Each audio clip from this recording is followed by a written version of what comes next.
Good morning, and good morning.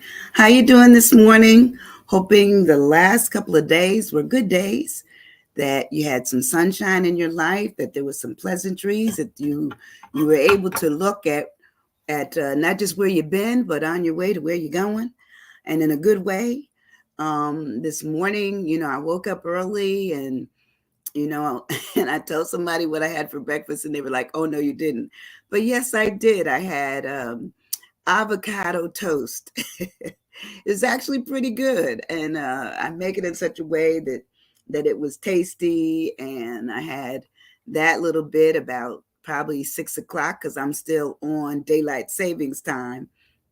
So I was already downstairs and in the kitchen and trying to get a cup of coffee, which I still have, but this cup is really good because it keeps coffee hot for hours, and so I can still just take a sip and be good.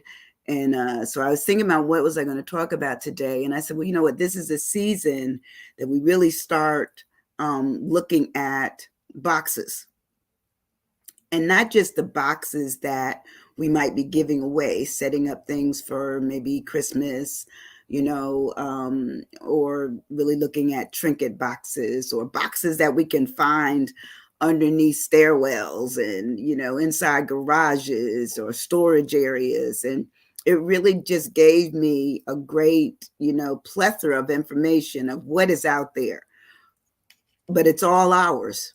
What we should do with it, and I think I already told you that I'm in the process of beginning my get rid of, throw away, or sell, period. And, I've tried to do it before, but this is the first time I'm actually getting into it. Good morning, Debbie. How are you doing, my friend? How is it down in South Florida? How's the weather? How is the weather? Good morning, Sherry. Hey, Sherry, I'll call you after, okay? And we'll finish up what we need to talk about, okay? I did call you yesterday with some good news. But anyway, here we go. The fact that boxes are all, someplace in our house, we have a box, and some of us have moved from boxes to a bin, but if you're an Amazon lover, like many of us are, you've ordered stuff. And like right now, I think the new thread is Timu, um, or Temu, however it's pronounced, but that's the new way of getting stuff in the mail. And so, I look at all of those things and I said, you know what? What do we do with the boxes? Do we recycle them? Do we cut them up and put them in the garbage immediately or in the recycle bin? And I don't know, here where I'm living at in Florida, they stopped doing a recycling opportunity right now, and they don't know when they're going to get back to it. But they think they're going to do one central location downtown. But for me, I realized that, I was a person that would do both days. I'd separate my glass and my plastic and certainly my boxes, and I would cut them up, or at least, collapse them enough where they were able to get inside the can. So I look forward when I can get back to that again, but currently that it's not available and that we just have to put all garbage into one can. That gives me pause. And my pause is that I know it needs to be done from my side. I need to do it. So I found this poem, and I liked it because it really talks about what boxes do for us or don't. And it was written by Linda Winchell. That's Winchell, and it says a cardboard box. Now, most of what we get will come in a cardboard box, but I know I mentioned Timu a few minutes ago, and they're interesting because they send theirs plastic, maybe holding up a hat, but nonetheless, it's not in a box. It's in their, I would say, sturdy, heavy duty plastic bags, but still something that can be recycled. So I just cut out my name and I shred my name, and then I just recycle it. I put it back out there again. But anyway, it's called the cardboard box. And here it goes. It says, crawled under the house to retrieve something that I had forgotten. While I took them out, I sorted and found that most of what I'd stored was damp and rotten. As I sorted through the memories I once knew, stuck together were photos of me and my brother. As I pulled them apart, their memories rushed to my heart. Past memories now, a big part of all of the others. Was more than the mold in the cardboard box. There were those memories of things from my past. But as I now know and see, they will always be in my heart's memories and not those tangled things that just won't last. Um, a lot of times we try to save the memories from our parents, from our children. I tried to save a few things from my daughter, and I was looking the other day, and I said, and I asked her, "Do you want these or don't want these? And if you don't want them, then I don't want them anymore either." And it's hard for us to get to that point where we're ready to let go of stuff. A lot of times we will hold on to things thinking that the persons that will come behind us, our children, our grandchildren, our great grandchildren, we want the past down. Sometimes you just have to forget the past down and just pass it out. Give it to somebody that can use it now, because maybe later on the state of it will not be in a condition that anybody will want. And so, when I look at how we hold on to things, we really have to ask ourselves, what is stored in those boxes? What's in them? So that's my discovery this morning. What is stored in boxes? And we just never know. So I'm going to start out and asking you, are you stuck? Periodically, do you get stuck with having more boxes than time to go through them?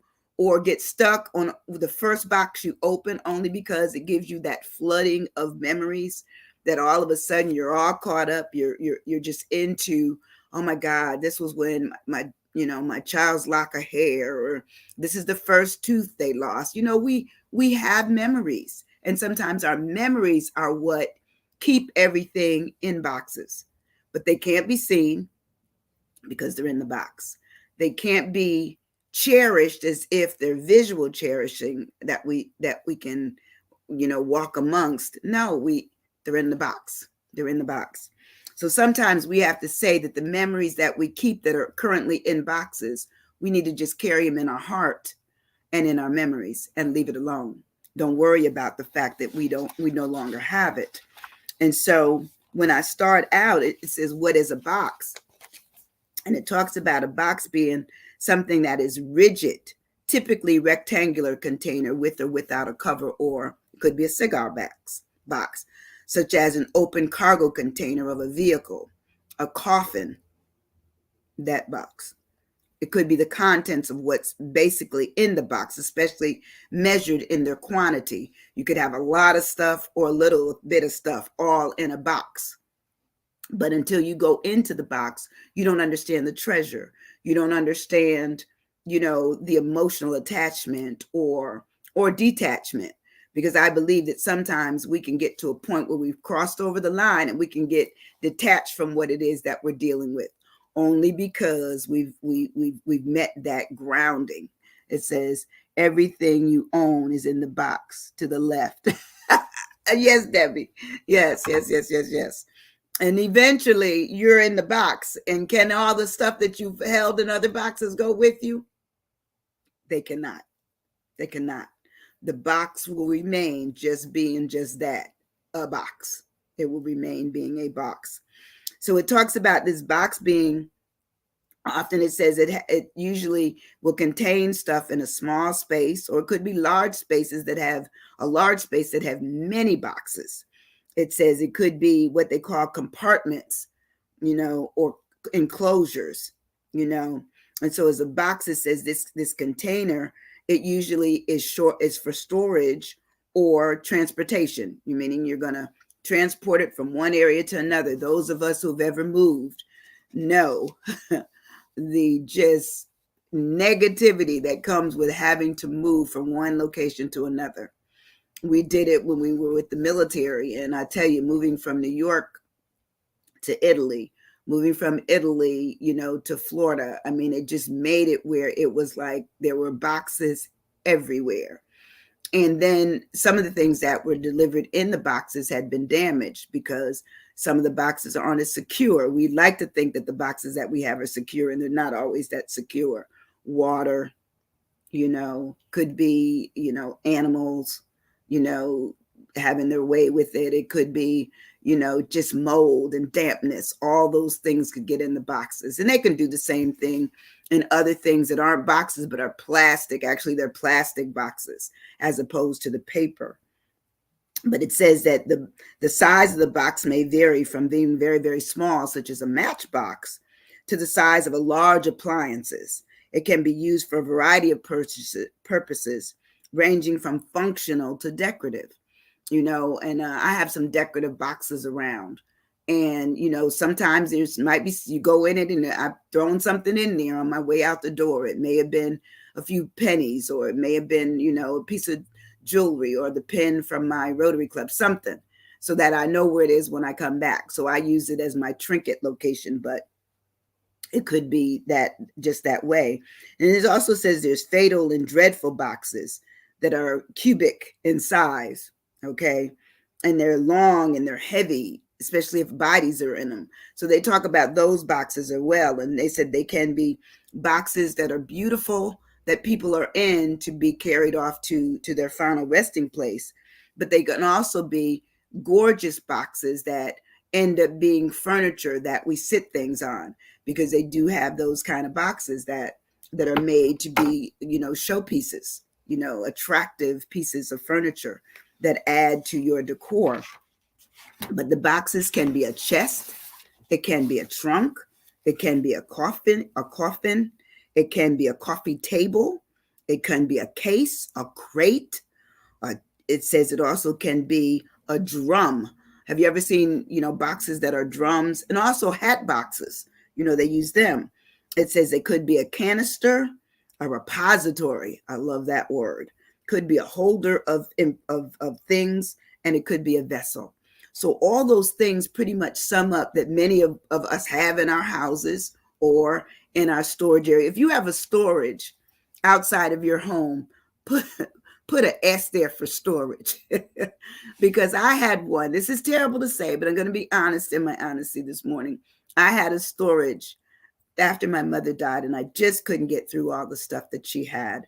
And it was just hurtful to go through it. And I remember having that storage like 9 years. 9 years, and I did like this adding over the years, doing like what was the amortization, how quickly did I pay it off? Well, I wasn't quick at paying it off if it was 9 years. But the other thing is, when I added it up, all up, it was over $10,000. $10,000.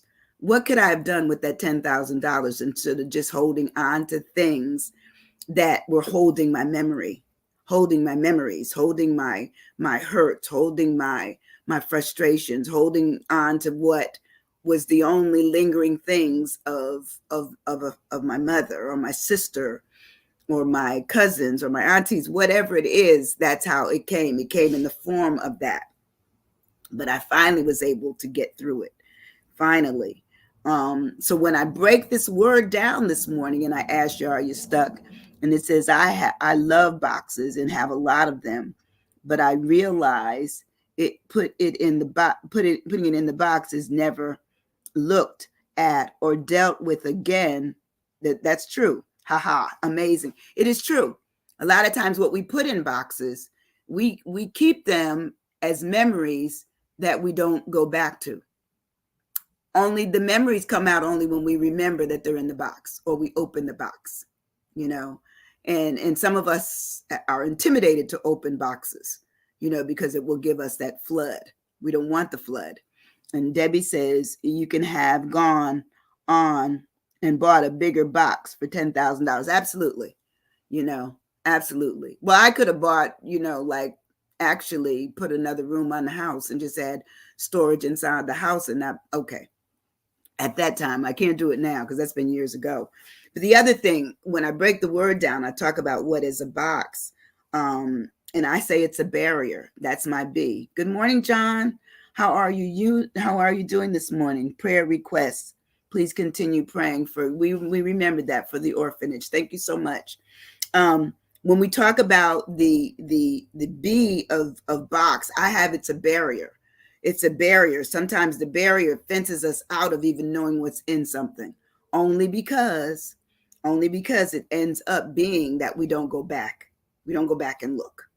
We don't go back and see what else is in there. And so it becomes a barrier to our progress of one, getting rid of it or giving it away to someone else, giving it to someone else, maybe selling it, doing something with it through goodwill, those kinds of things. So the barrier is the fence or the obstacle that prevents movement or access. We deny ourselves access to go in the boxes. We deny ourselves bargains. Sometimes we go to places where there are bargains, Dad. We really do. We go to and some. I have some people. They are staunch. Going to garage sales and estate sales, and some of them come out with really nice things.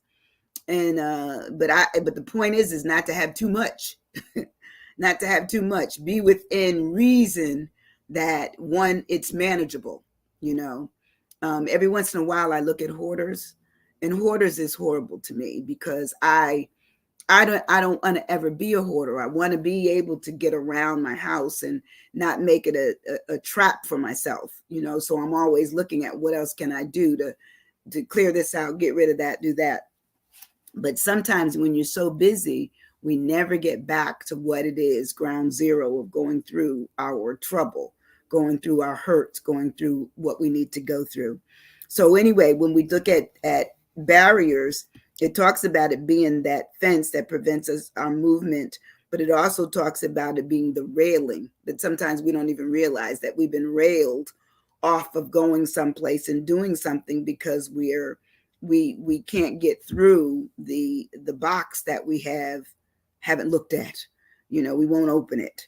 And it also talks about it being a barricade, a hurdle for us, and I've met so many people who realize that they're so tied up in their past, they can't move forward. If you're going to live, forward is the only way to go. You can't keep thinking that things are going to it be improved by what's in a box. It would be improved once you get all the things out of the box. So I'm actually having fun doing that. I didn't know I would, but I am.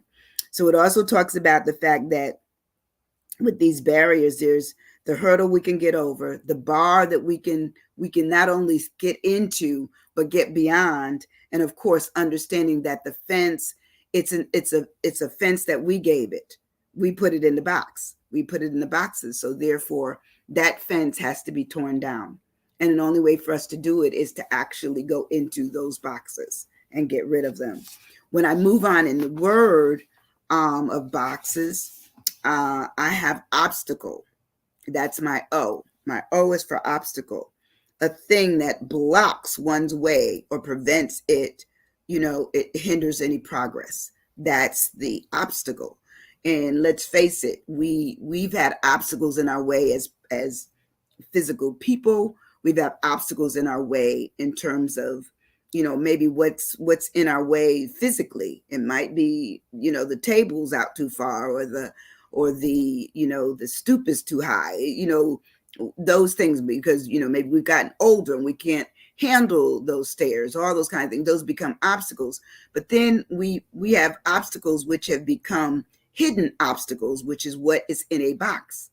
And so we don't go to the box. We won't open it because we don't want to deal with what's inside. So then that says it becomes our barrier, our stumbling block.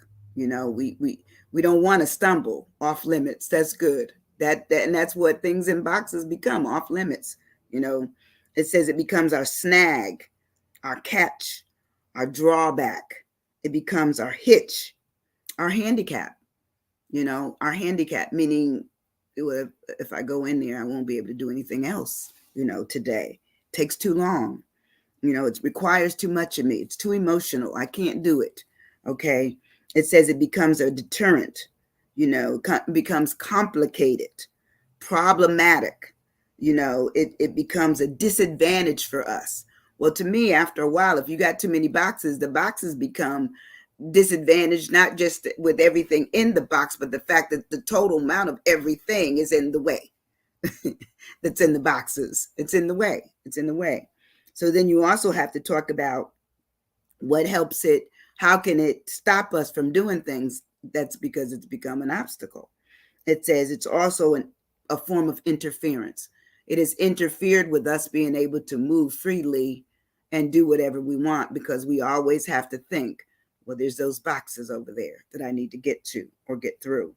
It says it becomes a barricade, a hiccup, and it says they become cumbersome in our presence. That's all. When I think of that, of all that's in there, that's huge. That's huge when we think of all that we have hidden away. You know, if it's a memory that you want to retain, then you want to see it. You want to see it. So, you know, you can go in my cabinets in the other room and I can see my mother's dishes, you know. And my mother had 2 sets of dishes, so I needed a large cabinet to house those dishes. But eventually I can see my daughter, she doesn't want it. So eventually I will sell them. You know, occasionally I pull them out on a holiday just to say I use mama's dishes at Thanksgiving, or I use mama's dishes at Christmas. But a lot of times we do not use all the things that we have placed in boxes. Okay, we don't use them. When I move on to my ex, and my ex was interesting to me because my ex is called an X factor. And an X factor is something truly special about a person or a thing. And so the X factor in boxes becomes the quality that we've given it or we've hinged on it. It says that's hard to put into words. It's the emotion that gets us attached. That's the X factor. It's become too special, too precious, too garnered, too, emotional, that we don't go to the box or through the box. Ex-husbands. That's special. Something that, okay, Debbie. Good morning, Rhonda. My niece up in New York. Good morning, sweetie. Okay, Debbie is here making us laugh, but true that, Debbie. True that. The X factor also talks about it being an idiomatic X factor, is rarely synonymous with it. It says je ne sais quoi, je ne sais quoi. I'm trying to get it right. Je ne sais quoi. That's how it's said in French, which means it's impossible to define. We can't define it. We can't come up with it, but that's what it is. You know, it's so special that we cannot do anything with it. And sometimes we have to hide it so we don't see it, okay, because it becomes too emotional for us. It takes us away from where we should be. It says that in this whole thing of X factor, that means it's become our treasure, boxes, our chosen, our curiosity. And the curiosity isn't that we go back to the box. The curiosity is that it gave us this curiosity when we originally put it in the box. Oh, we got to keep this. Doesn't say what you'll do with it. It becomes the exception to the rule that we've established. It's the rare find, or it's the rare thing that we can even get through it. It says that an X factor is going to make it unique to us. You know, nobody can touch this. This was my mother's. Nobody can touch this. This was my child's, you know. Well, eventually somebody will touch it, or it will be molded like the poem talked about. It will be destroyed in rot, in just absolutely disaster in terms of its dissolving of those things. The memories don't dissolve, but just those things do. So sometimes we have to look at things physically different just in order to say that that box doesn't matter anymore. You know, I still have the same love I had for my mother as if she were here. I still have the joy knowing that my child, made it through and she still has teeth. I know I held on to that tooth a long time, but she has teeth. Those are the kind of things you almost have to say to yourself. You do. It talks about character. And sometimes our character is caught up in the box or in the boxes that we hold. But it's truly not who we are. It's truly not who we are. Who we are is who we are. You know, the fact that we can smile, that we can walk and we can talk and we can do things that generally put us in a place that says that we are living above ground, that we still have God's favor, that we're still in the presence of the knowing and not the unknown. A box makes it unknown. We don't know what's in the box until we go in it. And there's so many people that when they discover things that are in boxes, they are amazed. In fact, they're amazingly surprised that they put it in the box. But you have to talk about the fact that that was the journey that was given to those items. Okay.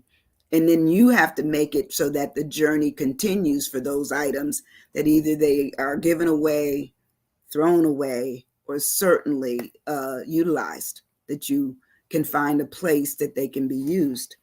But when we also talk about the whole thing of just looking at the idea that boxes exist, yes, they do exist, and we do have them. My E, when I move on, talks about entrepot. Entrepot, that's ENTREPOT. Entrepot means a warehouse. I had my stuff for 9 years stored in a warehouse, an entrepot. Okay. I felt it necessary, too emotional for me to finish. And mind you, when I was cleaning out my mother's apartment, I had already given away, I had thrown away, I had sold things. But my mother, and I must admit, I'm like my mother with the clothes, but my mother had more than clothes. I love clothes. And so she was just like that.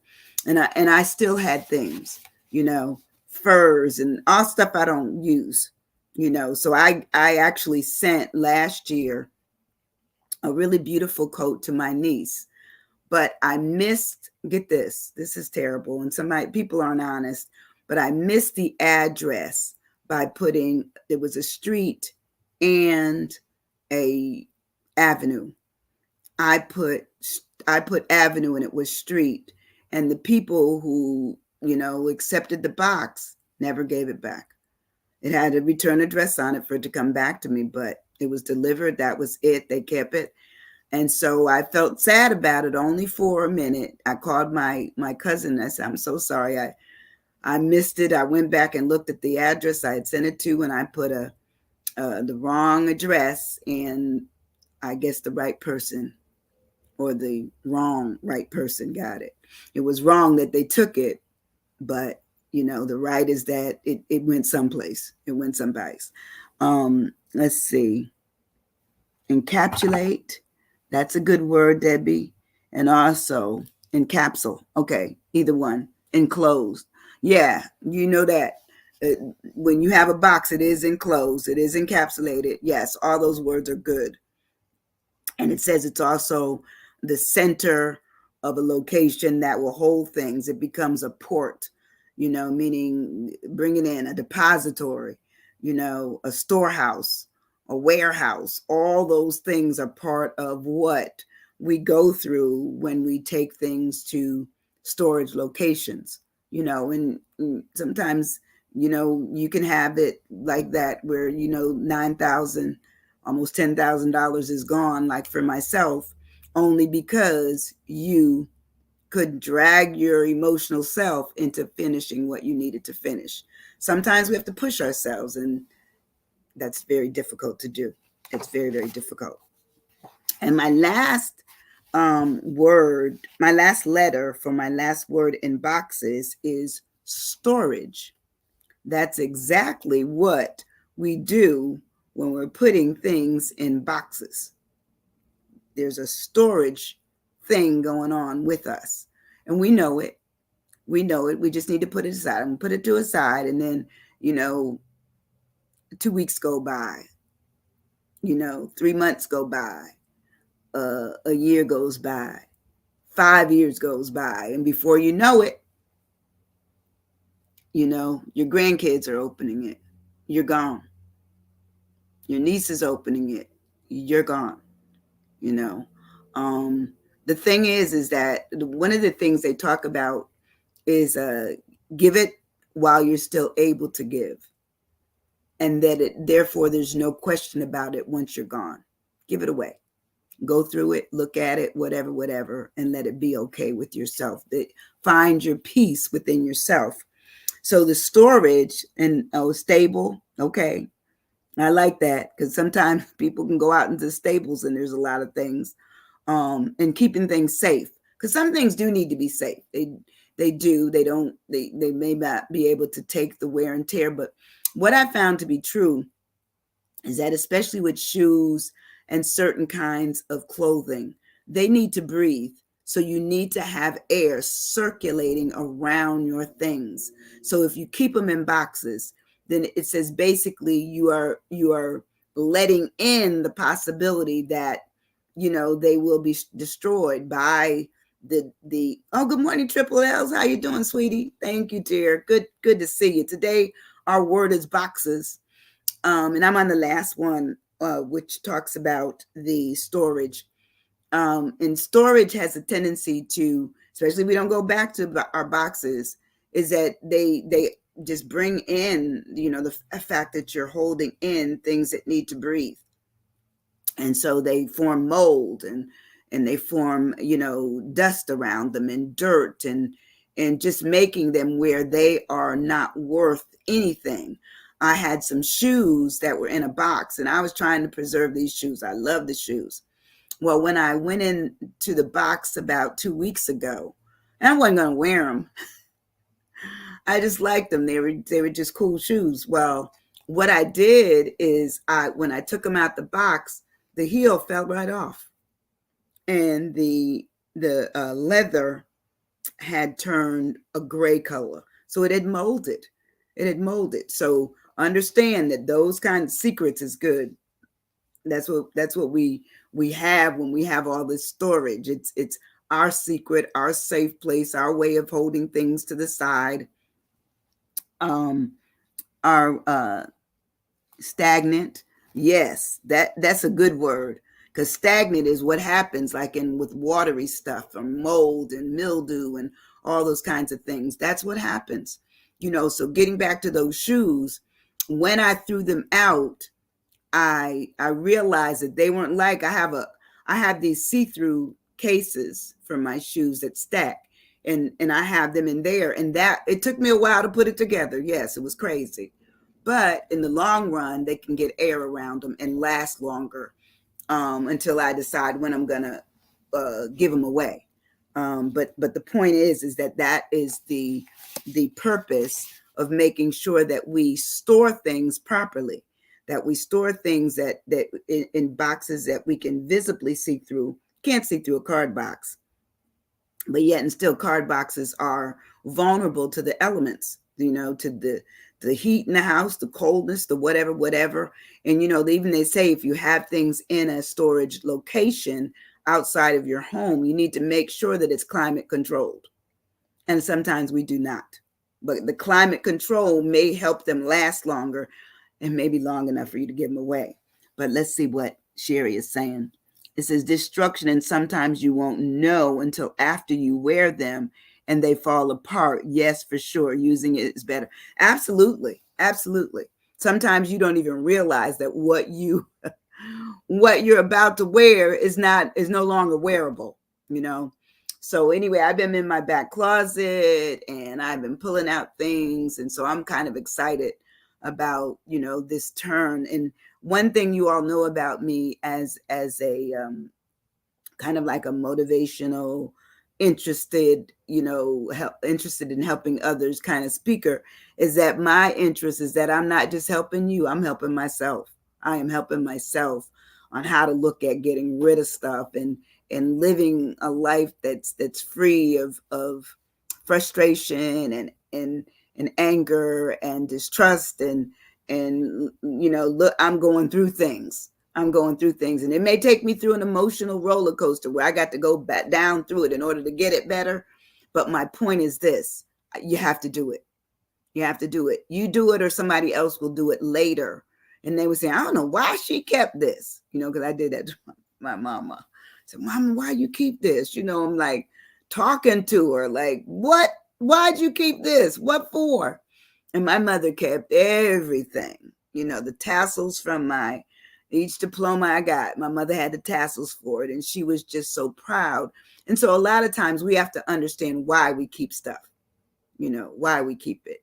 I was looking yesterday, and I had redone a shelf over here, and I was looking at my daughter's, graduation, and and her tassels and all that kind of stuff. I said, that's just what my mother did for me. That's just what she did. So when we look at storage, which was our last letter in our word, it talks about it being the cache, the depot, the repository, the stockpile. It says the storehouse and the barcade. So we really need to do our best on going through boxes, as difficult as it may be, getting rid of stuff, looking at having what I call almost like I'm trying to think, a feng shui kind of approach to your life. I'm working on it. I'm trying to learn it, how to become more of a minimalist than I am. I'm working through it, y'all, but I'm going to work through it with you all. I mean, listen, this lesson is good for you, but it's good for me too, of how to get rid of some things that take me on an emotional ride. But sometimes we need to just cry it out, talk it out, anger it out, whatever it is, just to get it out, the junk or the treasure, and that's what I asked. That was the name of my session in boxes. Is it treasure or is it junk? Sometimes it's treasure, but sometimes the treasure becomes junk, especially if nobody wants it after it's lost its ability to serve someone else.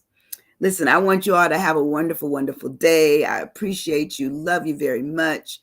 Thank you for just sharing this time with me. I know you have other things that you could be doing, but I appreciate this. And if you don't do anything else, you don't have to send no money or anything. But if you would just hit that share button and let it be shared to those who need to know that I'm out here. I am intentionally working on not just fixing some things or exposing some things for others, but trying to fix and expose some things for myself. Good morning, Miss Rosie. I love you. I love you. Love you. Jocelyn, hey, how are you? Oh, confirmation. I'm in the clearing the clutter process, physically, emotionally, etc. Oh, wonderful, wonderful. Listen, we're going to keep doing it together, okay? Come on back. I'm here every Monday, Wednesday, Friday, unless I announce it ahead of time, because occasionally I do have to take off. But every Monday, Wednesday, Friday, I will be here at 9 a.m. Central Time. That means if it's daylight or standard, I'm on cue, okay? I love you guys. I appreciate you so much. I see you soon, okay? Look in those boxes. It's not start today. Look in those boxes. See what's in there, okay? Love you guys. See you soon. Hit share. Bye-bye.